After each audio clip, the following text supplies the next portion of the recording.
is Mark Scarpelli, and I am the musical director for The Hobbit that is presented here by Children's Theatre of Charleston.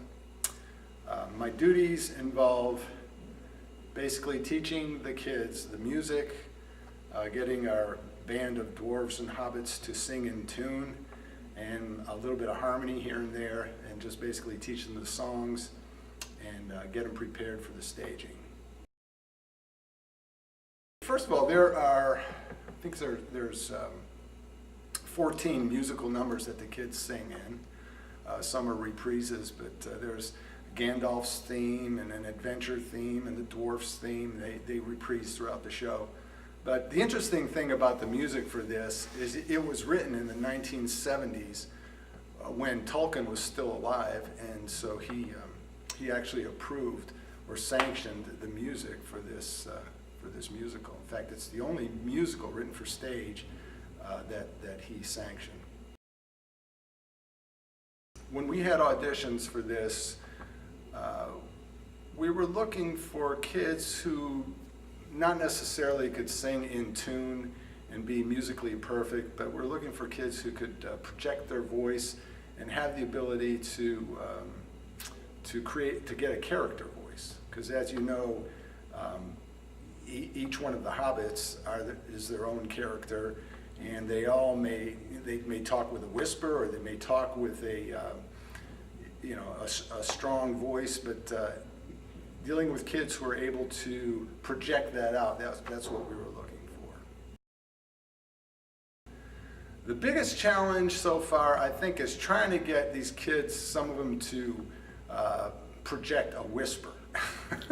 That's really difficult. Like for Gollum, for that character, he speaks with a half whisper type voice, and trying to get that to reach the back of the hall. And getting the kids to open up with that's been one of the biggest challenges. And I guess the second biggest challenge is just getting them to be musical throughout this whole show. I really enjoy working with children's theater. I think this is my 8th show that I've directed musically.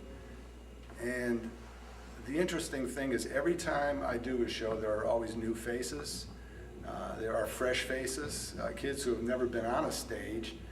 And it's kind of exciting just to see the whole process and the development of when they audition to closing night, and seeing how they've developed through those weeks.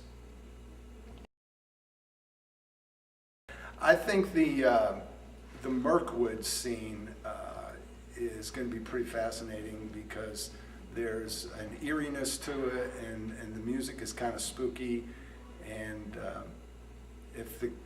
when the kids are really into it and they're expressing it, it's going to be pretty amazing.